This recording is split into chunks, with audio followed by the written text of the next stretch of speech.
krmivá pre vášho koníčka www.krmivoprekone.eu. Nakrmte vášho koníčka.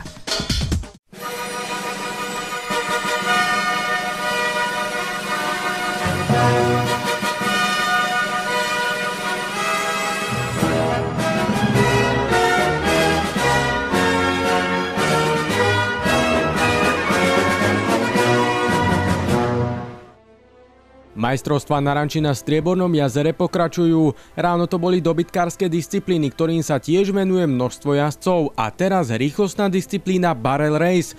Majstrom Slovenska v tejto disciplíne sa stáva Ištván Fehere na koni Hercegn. Medzi dobrými jazdcami sa objavil aj Filip Graňo, ktorý nepozerá na svoje postihnutie a športu sa venuje tak ako všetci jeho zdraví rovesníci. Jazdcov neodradilo ani zlé počasie a o titul naozaj súperili. No tak ranné disciplíny bola to team penning, teda team sorting, pardon. A ten team sorting sa bude spočítavať s team penningom dohromady, pretože v tom sa určuje jeden majster alebo jeden tím, ktorý bude dekorovaný ako majster Slovenska. Takže ideme na 3 kolá, je to veľmi zaujímavé. Do 3. kola postupuje prvých 10 sme sa dohodli a v ďalších disciplínach ďalších 6 už iba. Takže všetko je to o počítaní, kalkuláciách a je to zábavné, si myslím. Myslíš si, že jazdci hodnotia pozitívne to, že ste spojili sa tie dve organizácie a sú teda jedným majstrovstvom a že to má väčšiu váhu, ten titul? No určite, že dva majstri Slovenska to nemá význam a ja si myslím, že musí byť len jeden a nech si ho vybojujú a budem rád, keď pribudnú ďalší a kľudne to môže byť nejaká miestna liga, ktorá je niekde či stred Slovenska, východ. Kľudne sa môžeme spojiť a to dohromady a každý nech si súťaží kľudne celý rok a potom, ale aby boli poslatých najlepších, lebo bolo dneska vidieť, že sa to poradie mieša a to je dobre.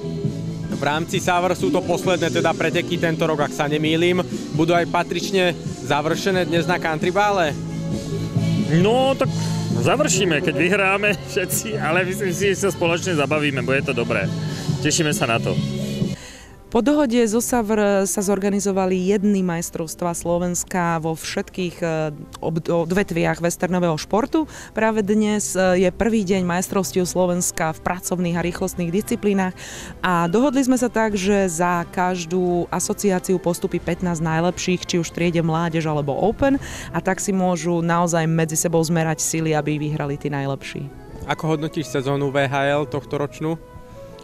Decká boli fantastické, dospeláci boli úžasní, výkony boli skvelé, nikomu sa nič nestalo, čo je pre mňa ten najdôležitejší aspekt a myslím, že všetci sa dobre zabávali, pretože westernový šport, ako všetky športy, má byť v prvom rade o srande, o zábave a aj o tej snahe nejak sa posunúť dopredu v tom, čo robím.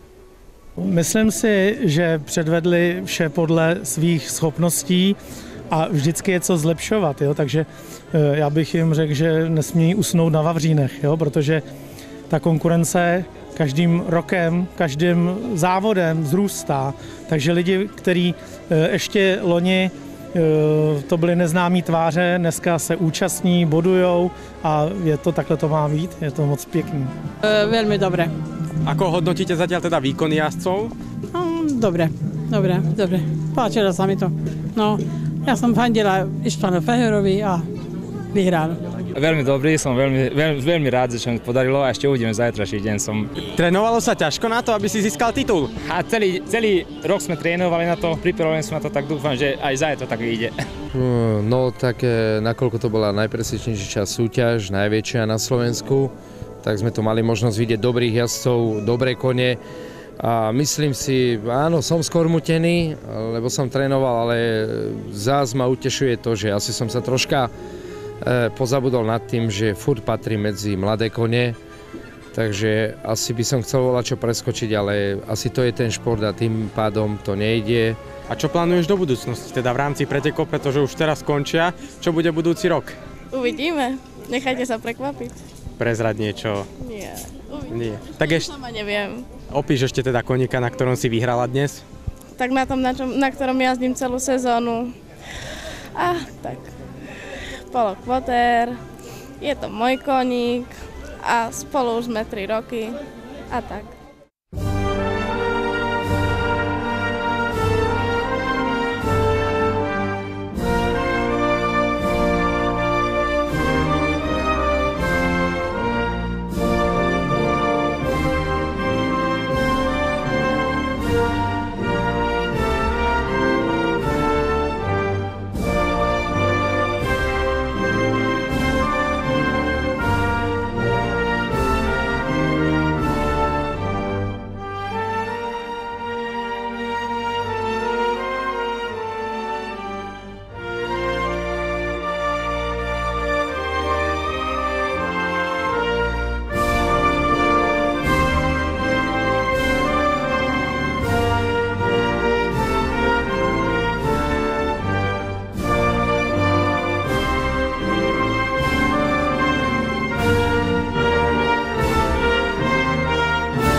Krmivá pre vášho koníčka www.krmivoprekone.eu.